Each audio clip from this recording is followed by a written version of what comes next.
سانپ ڈسے گا تیری جان چلی جائے گی، برا دوست ڈسے گا تیرا ایمان چلا جائے گا۔ ثم أورثنا الكتاب الذين اصطفينا من عبادنا صدق الله العظيم وبلغنا رسوله النبي الكريم ونحن على ذلك لمن الشاهدين والشاكرين والحمد لله رب العالمين۔ اللهم صل على سيدنا محمد وعلى آل سيدنا محمد وبارك وسلم۔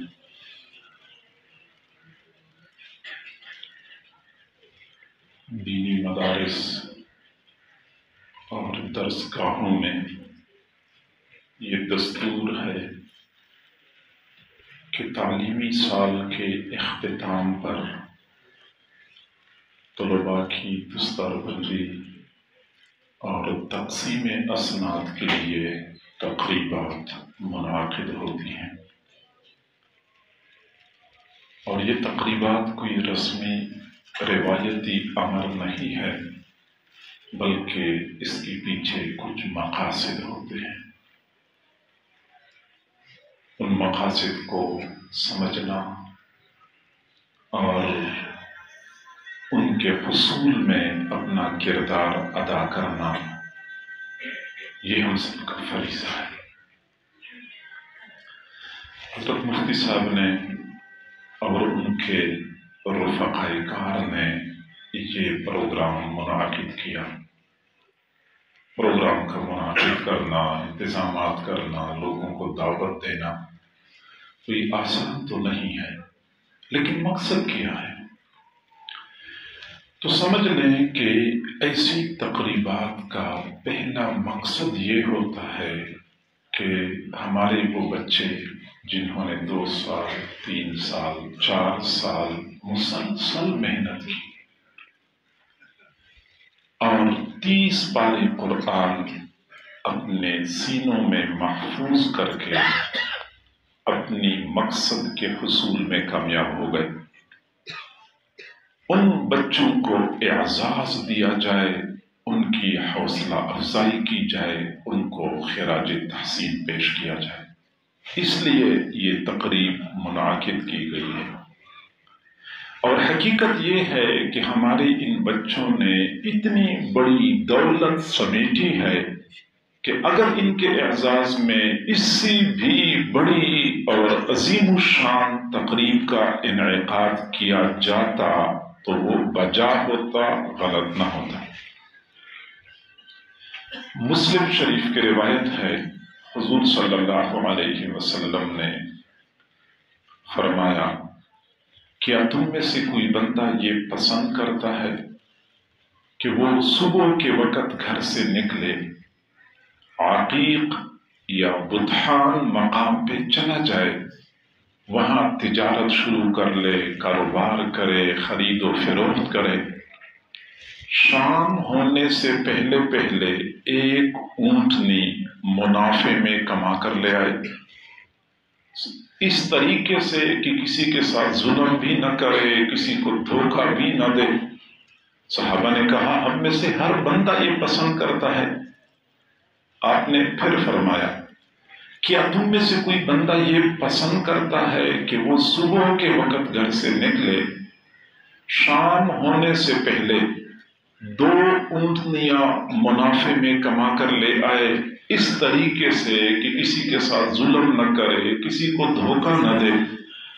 صحابہ نے کہا، ہم میں سے ہر بندہ پسند کرتا ہے۔ تب آپ صلی اللہ علیہ وسلم نے فرمایا، قسم ہے اس پروردگار کی جس کے قبضہ قدرت میں میری جان ہے، کہ تم میں سے کوئی بندہ صبح کے وقت گھر سے نکلتا ہے، قرآن پاک کی 1 آیت سیکھتا ہے، یہ 1 اونٹنی سے افضل ہے۔ کوئی بندہ 2 آیتیں سیکھ لے، یہ 2 اونٹنیوں سے افضل ہے۔ تو اگر 1 یا 2 آیتیں سیکھنے کی اتنی بڑی فضیلت ہے تو جو بچہ 6000 سے زیادہ حدیثیں صرف سیکھتا نہیں ہے، زبانی یاد کر کے اپنے سینے میں محفوظ کرتا ہے، اس کو اللہ نے کتنی بڑی دولت عطا فرمائی ہے، ہم اس کا اندازہ نہیں کر سکتے۔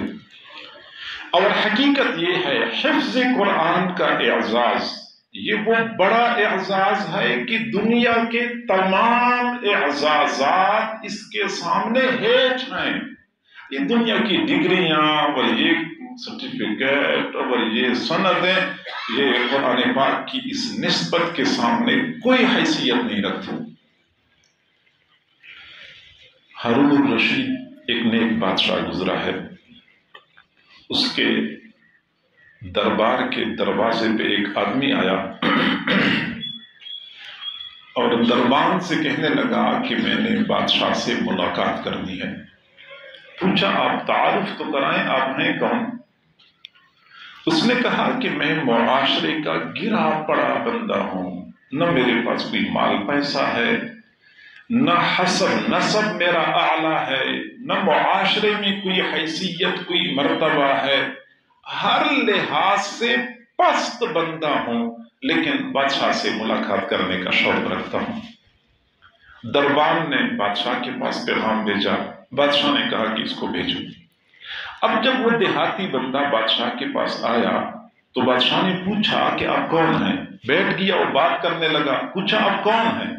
اس نے کہا میں سید العرب ہوں، مقام اور مرتبے میں عرب کا کوئی بندہ میرا برابر نہیں ہو سکتا، کوئی میرے پائے کا ہے ہی نہیں۔ ہارون الرشید حیران ہوا، پوچھا تھوڑی دیر پہلے میرے پاس اطلاع آئی تھی کہ معاشرے کا گرا پڑا بندہ ہے، کوئی حیثیت والا نہیں ہے، اب آپ دعویٰ کرتے ہیں کہ آپ سید العرب ہیں اور آپ کے پائے کا کوئی بندہ ہی نہیں ہے۔ اس دیہاتی نے جواب دیا کہ جب میں آپ کے محل کے دروازے پہ کھڑا تھا، میں اس وقت واقعی گرا ہوا بندہ تھا، معاشرتی اعتبار سے، حسب نسب کے اعتبار سے میری کوئی حیثیت نہیں تھی، لیکن اس وقت میں آپ کے سامنے بیٹھا ہوا ہوں، آپ کے ساتھ بات چیت کا شرف مجھے حاصل ہو رہا ہے، میں بجا طور پہ کہہ سکتا ہوں کہ پورے عرب میں میرے پائے کا کوئی بندہ نہیں۔ یعنی ایک بادشاہ کے ساتھ تھوڑی دیر کی گفتگو، تھوڑی دیر کی ہم نشینی کی وجہ سے وہ بندہ اپنے آپ کو سب سے بلند و برتر سمجھ رہا تھا۔ تو جو حفاظ صبح سے لے کے شام تک قرآن پڑھتے ہیں، یہ گویا کہ اللہ کی ہم نشینی کا شرف حاصل کر رہے ہوتے ہیں، اللہ کا کلام پڑھتے ہوئے اللہ سے ہم کلام ہو رہے ہوتے ہیں، ان کی عزت اور عظمت کا کیا عالم ہوگا، ہم اس کا اندازہ نہیں کر سکتے۔ اتنی بڑی دولت ان حضرات کو اللہ نے نصیب فرمائی ہے، حق بنتا ہے کہ ان کے اعزاز میں اس سے بھی زیادہ بڑی تقریب کا انعقاد کیا جائے۔ اور قرآن عظیم الشان اللہ کا کلام ہے، اور جیسے اللہ کی ذات بلند، ایسے ہی اللہ کا کلام بلند ہے، اور جو بندہ اللہ کے کلام سے جڑ جاتا ہے، کلام الہی اس کو بھی بلندی عطا فرما دیتا ہے۔ آخر کیا وجہ تھی؟ عرب معاشرہ حضور صلی اللہ علیہ وسلم کی تشریف آوری سے پہلے دنیا کا پست ترین معاشرہ تھا، اخلاقی اعتبار سے، معاشی اعتبار سے، معاشرتی اعتبار سے، کسی بھی اعتبار سے اس معاشرے میں کوئی خیر اور بھلائی موجود نہیں تھی۔ آپ صلی اللہ علیہ وسلم تشریف لائے، پھر ایک نسخہ کیمیا اللہ نے عطا کر دیا کہ یہ اس قوم کو دے دیں، قوم اس کو تھام لے، پھر یہ قوم دیکھے کہ یہ بلندی کے کس مقام پہ پہنچتی۔ ان اللہ یرفع بہذا الکتاب اقواما ویضع بہ آخرین، اللہ تعالیٰ اس کتاب کے ساتھ قوموں کو بلندی عطا فرما دیتے ہیں. جن لوگوں نے کتاب کو تھاما کتاب نے بلندی عطا کی، اور جن لوگوں نے کتاب کو پس پشت ڈالا تو کتاب نے ان کو قعر مذلت میں دھکیل دیا ہے. حضرت عدی بن حاتم رضی اللہ تعالی عنہ فرماتے ہیں کہ میں حضور صلی اللہ علیہ وسلم کی خدمت میں موجود تھا. ایک بندہ آیا اور کہنے لگا اللہ کے نبی مالی حالات ٹھیک نہیں ہیں، کھانے کو کچھ نہیں مل رہا، بدحالی ہے. حضور صلی اللہ علیہ وسلم نے میری طرف دیکھا، فرمایا عدی اگر آپ زندہ رہے تو آپ اپنی آنکھوں سے دیکھ لیں گے کہ ایک آدمی ہاتھ میں سونا لیے پھر رہا ہوگا، اعلان کر رہا ہوگا کہ او لوگو میرے ہاتھ میں زکوٰۃ کا سونا ہے، تم میں سے کوئی بندہ مستحق ہے کہ مجھ سے زکوٰۃ کا سونا وصول کر لے. ہر طرف لوگ اتنے خوشحال ہوں گے کہ زکوٰۃ وصول کرنے والا کوئی مستحق نہیں ملے گا. پھر فرماتے ہیں میں اسی مجلس میں حضور کے پاس بیٹھا ہوا تھا، ایک اور بندہ آیا، کہنے لگا اللہ کے نبی ہماری طرف کچھ لوگوں نے بڑے مسائل کھڑے کر رکھے ہیں، مال لوٹتے ہیں، لوگوں کی جانوں کا نقصان کرتے ہیں. حضور نے پھر میری طرف دیکھا، فرمایا عدی اگر آپ کی زندگی لمبی رہی تو آپ اپنی آنکھوں سے دیکھ لیں گے کہ حیرہ مقام سے ایک خاتون چلے گی، مکہ مکرمہ تک آئے گی، تنہا تنہا سفر کرے گی، اور اس خاتون کو سفر کے دوران نہ جان کا خطرہ ہوگا، نہ مال کا خطرہ ہوگا، نہ عزت کا خطرہ ہوگا. حضرت عدی بن حاتم فرماتے ہیں کہ پھر میں نے اپنی آنکھوں سے دونوں مناظر دیکھ لیے. بازار میں جا رہا تھا، ایک آدمی اعلان کر رہا تھا کہ لوگوں میرے ہاتھ میں زکوٰۃ کا سونا ہے، تم میں سے کوئی بندہ ایسا غریب ہے جو زکوٰۃ کے وصول کرنے کا مستحق ہو. ہر طرف اتنی خوشحالی تھی کہ زکوٰۃ وصول کرنے والا، زکوٰۃ کا مستحق بندہ معاشرے میں نہیں مل رہا تھا. قرآن نے معاشی طور پہ ان لوگوں کو کہاں سے کہاں تک پہنچا دیا تھا. اور دوسری جانب پہ وہ فرماتے ہیں کہ میں مکہ مکرمہ گیا تھا، حج سے فارغ ہوا، مجھے لوگوں نے بتایا کہ ایک خاتون حیرہ مقام سے آئی ہے. حیرہ کوفہ کے قریب ایک مقام ہے. حیرہ مقام سے مکہ مکرمہ آتے ہوئے 1 مہینہ اونٹ کی پشت پہ سفر کرنا پڑتا ہے، اور وہ خاتون اکیلے آئی تھی، اونٹ پہ سوار ہو کر زیورات پہنے ہوئے تھے. پتہ نہیں 1 مہینے میں اس خاتون نے کتنے بیابانوں کو طے کیا ہوگا، کتنے جنگلوں سے وہ گزری ہوگی، کتنی صحراؤں میں اس کو راتیں گزارنی پڑی ہوں گی. ہوٹل تو نہیں تھے اس زمانے میں، اتنی آبادی بھی نہیں تھی. لیکن مکہ مکرمہ پہنچی تو لوگوں نے پوچھا کہ آپ نے اتنا دور کا سفر اکیلے کیا ہے، آپ کو کوئی ڈر نہیں لگا اپنی جان کے بارے میں، اپنی عزت کے بارے میں، اپنے مال کے بارے میں؟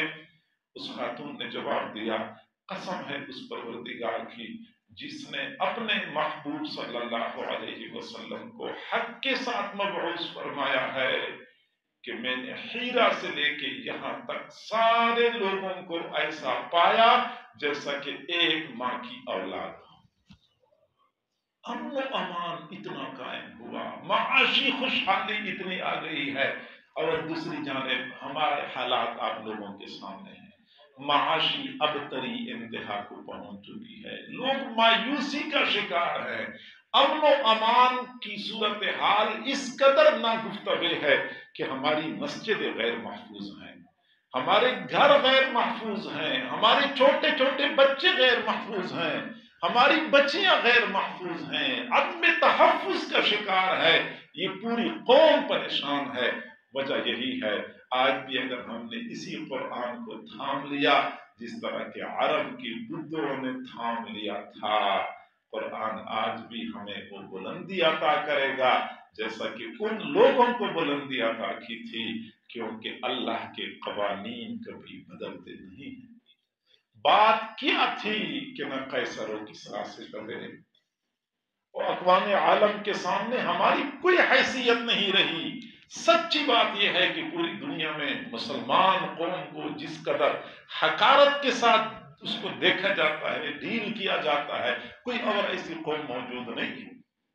بات کیا تھی کہ نہ قیصر و کسریٰ سے دبے چند بندے جو تھے اونٹوں کو چرانے والے، جن کو کافور پہ ہوتا تھا نمک کا دھوکا، جن کو کافور پہ ہوتا تھا نمک کا دھوکا، بن گئے دنیا کی تقدیر بدلنے والے۔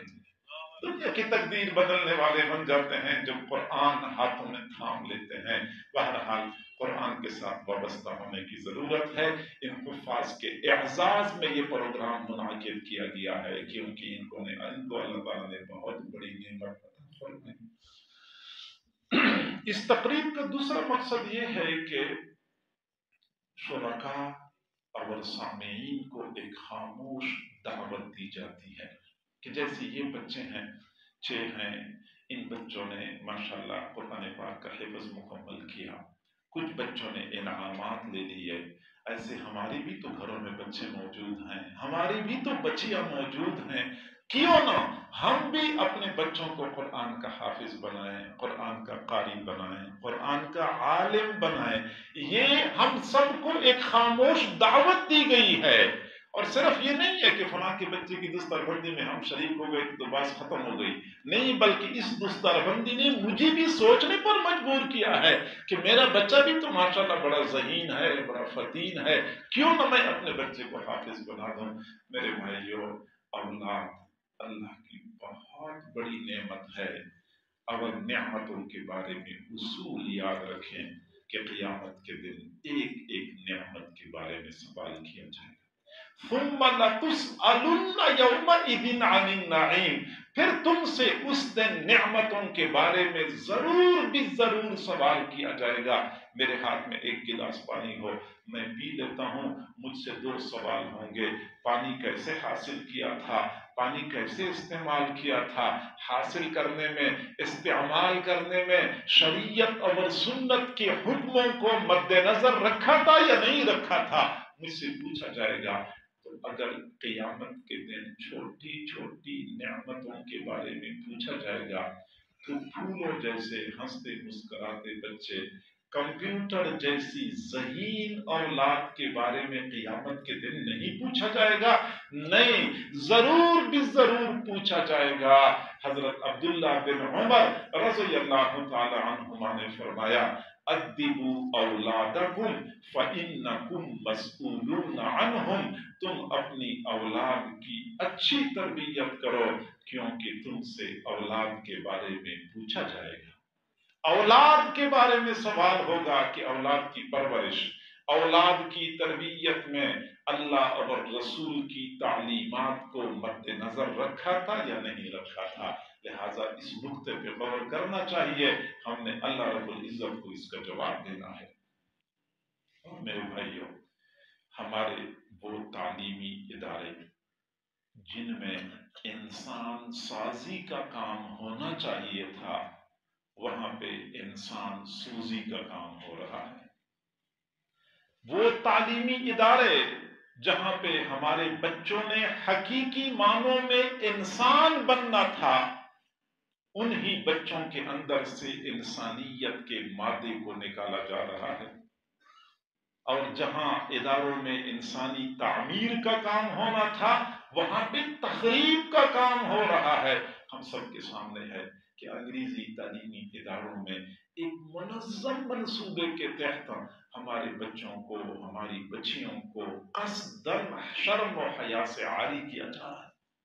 عجیب و غریب باتیں سامنے آتی ہیں، بندہ حیران ہو جاتا ہے کہ لا الہ الا اللہ کی بنیاد پہ بننے والے ملک اسلامی جمہوریہ کے اندر مسلمان کا بچہ یا مسلمان کی بچی کو یہ تعلیم دی جاتی ہے۔ چند دن پہلے کی بات ہے، ایک مولانا صاحب بتا رہے تھے کہ میرا ایک دوست ہے اسلام آباد میں، تو وہ میرے دوست نے بتایا کہ میری بچی پڑھتی ہے 4 جماعت میں، تو میں نے ایک دن بچی کی کتاب اٹھائی کہ دیکھ لوں کتاب میں کیا ہے۔ پہلے تو میں نے کبھی تکلف ہی نہیں کیا کہ ہمارے بچوں کو، ہماری بچیوں کو کیا پڑھایا جا رہا ہے۔ ہم تو بس خوش ہیں کہ اچھے نمبر آ رہے ہیں اور انگریزی اچھی طرح بول لیتے ہیں، باقی تو ہم پوچھتے نہیں ہیں کہ ہمارے بچوں کی کیا تربیت کی جا رہی ہے۔ فرماتے ہیں میں نے اپنی بچی کی کتاب کھولی، میں نے کتاب پڑھنی شروع کر دی، مجھے تو اپنے پاؤں کے نیچے سے زمین سرکتی ہوئی محسوس ہو گئی۔ کتاب میں سوال دیا گیا تھا، یہ چوتھی جماعت کی بچی کی کتاب میں سوال ہے کہ پورے سال میں سب سے زیادہ خوشیوں کا دن کون سا ہوتا ہے؟ اب ہم سے پوچھیں تو بچے کہیں گے عید کا دن خوشی کا دن ہوتا ہے، لیکن اسی کتاب میں پھر جواب دیا گیا ہے کہ پورے سال میں سب سے زیادہ خوشی کا دن ویلنٹائن ڈے ہوتا ہے۔ جہاں چوتھی جماعت کی بچی کو ویلنٹائن ڈے کی ترغیب دی جاتی ہے کہ یہ خوشی کا دن ہوتا ہے، وہاں سے پھر ہم اندازہ کر سکتے ہیں کہ ہمارے تعلیمی اداروں میں پڑھایا جانے والا نصاب کس قدر محرب اخلاق ہے، اخلاق کی تخریب اور بربادی کا کام کرتا ہے۔ پھر وہ کہتا ہے کہ اسی کتاب میں سوال لکھا ہوا تھا کہ دنیا میں سب سے زیادہ پرامن مذہب کون سا ہے؟ خود جواب لکھا ہوا تھا کہ سب سے زیادہ پرامن مذہب بدھ مت ہے۔ وہ بدھ مت جس کے پیروکاروں نے برما کے اندر مسلمانوں کے پورے گاؤں جلا کے رکھ دیے تھے، اور ماؤں کے سامنے ان کے بچیوں کو خنجر ان کی نوک کے ساتھ اوپر اچھال دیا گیا تھا، اسی مذہب کے پیروکاروں کے بارے میں کہا جاتا ہے کہ سب سے زیادہ پرامن مذہب۔ اور میرے بھائیو، چند دن پہلے کی بات ہے، سوشل میڈیا پہ ایک پرچہ وہ گردش کر رہا تھا، آپ میں سے کئی حضرات تک پہنچ گیا ہوگا۔ یعنی سچی بات یہ ہے کہ کوئی شریف بندہ عام لوگوں کے سامنے وہ قصہ کہانی سنا بھی نہیں سکتا جو قصے کہانیاں سکولوں میں ان کو پڑھائی جاتی ہیں۔ ایسے سکولوں میں اور تعلیمی اداروں میں ہم اپنے بچوں کو بھیجتے ہیں، پھر پرواہ نہیں کرتے کہ بچوں کو کیا پڑھایا جا رہا ہے۔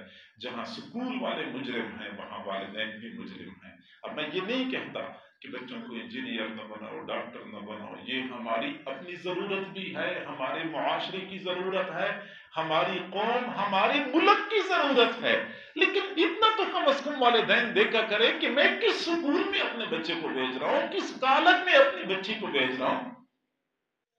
ہم نے اپنی بچیاں سکولوں کے حوالے کر دی، انہوں نے ناچنے تھرکنے پہ لگا دی، باقاعدہ ناچنے تھرکنے کے نمبر لگائے جاتے ہیں۔ یعنی آپ حضرات جو 50 سے اوپر کے عمر کے ہیں، ان حضرات کو پتہ ہے کہ پچھلے زمانے میں یہ ناچنا اور تھرکنا اور ڈانس کرنا یہ وہ گھٹیا لوگوں کا طریقہ ہوتا تھا، اور اس کو لوگ گھٹیا نظر سے دیکھا کرتے تھے۔ اور آج بڑے شریف گھرانوں کی بچیاں اور بچے یہ ناچتے ہیں، ڈانس کرتے ہیں، باقاعدہ اس کے نمبر لگائے جاتے ہیں۔ ہم نے اپنی جگر گوشی ان یونیورسٹیوں کے حوالے کر دیا کہ تم ان کو ڈاکٹر بناؤ، انہوں نے آئس اور چرس پہ لگا دیا۔ 4 سال پہلے کی بات ہے، ہمارے اس وطن عزیز کے ایک ذمہ دار بندے نے بڑے مجمع میں، وزیر مملکت نے بڑے مجمع میں اس بات کا اعتراف کر لیا کہ اسلام آباد کے انگریزی تعلیمی اداروں میں 70% بچیاں اور بچے منشیات استعمال کرتے ہیں۔ آئے روز خبریں سننے کو ملتی ہیں کہ میڈیکل کالج میں بچی کی لاش پٹے کے ساتھ لٹکی ہوئی مل گئی، تو فلاں جگہ پہ یہ ہو گیا، فلاں نے خودکشی کر لی، فلاں ذہنی مریض بن گیا۔ وجہ کیا ہے؟ کیوں ان تعلیمی اداروں میں تو لوگوں نے اچھے اخلاق سیکھنے تھے، انسان کو حقیقی معنوں میں انسان بنانا تھا، یہ ہم کس رخ پہ جا رہے ہیں؟ اور میں معذرت کے ساتھ عرض کرتا ہوں کہ اس ملک کے اندر جو بھی بگاڑ آپ کو نظر آتا ہے، اس کے پیچھے یونیورسٹی اور کالج کا ہاتھ ہے اور ذمہ دار مدرسے کو ٹھہرایا جاتا ہے۔ میرے بھائیوں، معذرت کے ساتھ شاید آپ حضرات اس سے اتفاق نہ کریں، لیکن اگر ہماری عدلیہ میں کوئی بگاڑ ہے اور پوری قوم کا اعتماد عدالت ان سے اٹھ گیا ہے، سارے لوگ اس بات پر متفق ہیں کہ عدالت کام نہیں کر رہی، عدالتوں کے اندر کام کرنے والے ریڈر ہے، وکیل ہے، جج ہے، کون لوگ ہیں، کہاں کے پڑے ہوئے ہیں؟ اگر آپ کو ہسپتالوں کے اندر کوئی خرابی نظر آتی ہے تو وہ خرابی مدرسے کی پیداوار نہیں ہے۔ اگر آپ کو بیوروکریسی کے اندر کوئی بگاڑ اور فساد نظر آتا ہے وہ مدرسے کا بگاڑ نہیں ہے۔ اگر آپ کو منڈی میں، بازار میں دھوکہ اور فراڈ اور ملاوٹ نظر آتی ہے، اس سے بھی مدرسہ مبرہ اور منزہ ہے۔